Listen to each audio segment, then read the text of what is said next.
Hello everyone, Andrew Baina here, and on today's video we are going to be checking out the Evertune exclusive ESP LTD M1007B ET CRSB. I think I got that right, so that's obviously quite a mouthful, but basically what we're looking at here is an LTD M1000 in a 7-string baritone format with an Evertune Bridge and a cranberry burst finish. As always, I will of course be going over the specs and features of this instrument as well as soloed guitar clips of how it sounds, but before I do all of that, I always like to show what the guitar sounds like in a full demo mix. So, before we get into the specs and features, this is how this guitar sounds in a full demo song.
Okay, now that you've heard how this guitar sounds in a full demo mix, this is how the guitar sounds on its own.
Now that everyone is familiar with how this guitar sounds, let's talk about the specs and features of this instrument.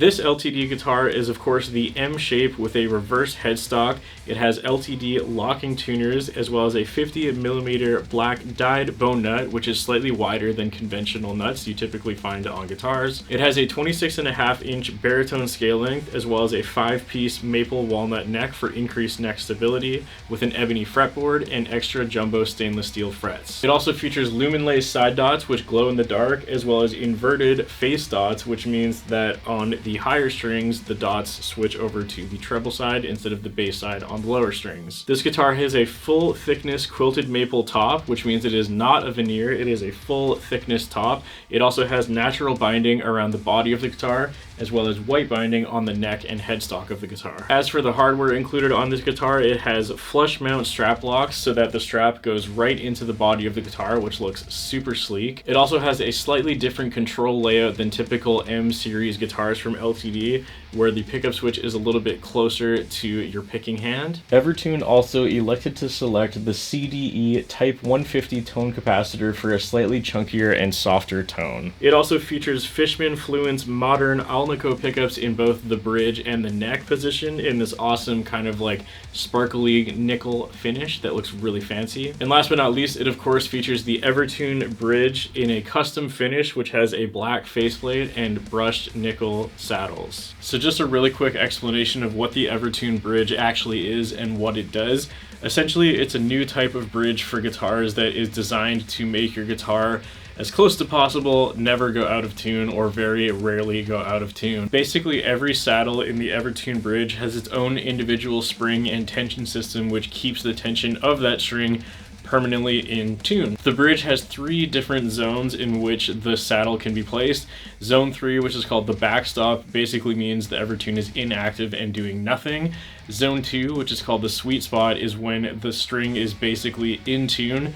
No matter how much you twist the tuning peg at the top of the neck, it doesn't matter, it's going to stay in tune as long as it's within zone 2. And then in zone 3, which is called the bend stop, it means that it is in tune, but if you bend your string, it will actually bend like a normal guitar would. So basically with the Evertune system, you essentially just want to make sure that each string is in tune when the saddle is in zone 2, and then you're golden. You can pick as hard as you want, and this thing will not go out of tune. It is very, very cool. So now that you've heard how the guitar sounds and you know all the specs of this guitar, I'm going to talk about what I actually think about it. So despite this video being sponsored, I always try my best to be fair when judging guitars, whether a brand sends them to me or if I just buy it myself.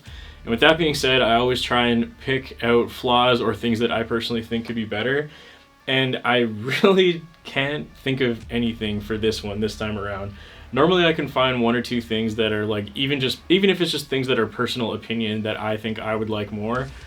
I'm not really finding any on this one. I actually genuinely like every choice that was made on this guitar. I think the Evertune team did an amazing job of picking up the specs of this instrument. Everything about this guitar feels incredibly solid and it looks absolutely gorgeous. Normally, of course, I'm partial to green instruments, but I really, really like how this purple cranberry finish looks. Like, it just looks absolutely beautiful. Personally, when I was recording this guitar, I found that voice 1 on the bridge pickup was actually a little bit too intense for my liking.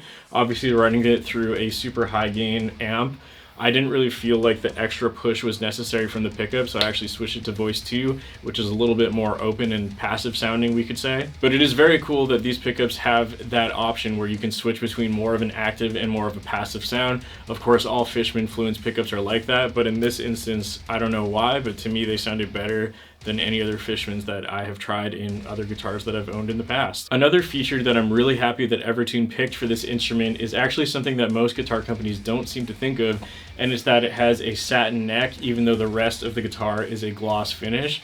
That is absolutely awesome. I much prefer the feel of a satin neck, and I think most people who have played a satin neck will tell you they also prefer it. It doesn't feel kind of sticky, especially if you're sweating while you're playing at a gig or something like that. Gloss tends to stick to you a little bit more, have a little bit more resistance, whereas satin doesn't seem to have that issue, so I'm really glad that they included that, because gloss does look really awesome everywhere else, but it's nice for the feel of the guitar that they chose not to get that on the back of the neck. So that pretty much brings this video to a close. As I mentioned in the very beginning, this guitar is exclusive to Evertune, so if you're interested in getting one for yourself, go check out the link in the description or the pinned comment. I believe these are limited to 150 pieces, so go grab one if you're interested from that link over there. Of course, want to give a big thank you to Evertune for sending this guitar over to me. I absolutely love their bridges. I have it on plenty of my other personal guitars, so I was obviously very happy to work with them when they sent over this offer. Thank you guys so much, especially to you, Herbert. And last but not least, I of course want to give a massive thank you to all my Patreon members whose names are on the screen at this point in time. If you're interested in audio downloads, guitar tabs, stems, or a shout out on the screen, you can find all of that over on my Patreon page. Thank you all so much for watching. I look forward to reading your comments. Once again, if you're interested in this guitar, go check out that link in the description or the pinned comment, and I'll see you later.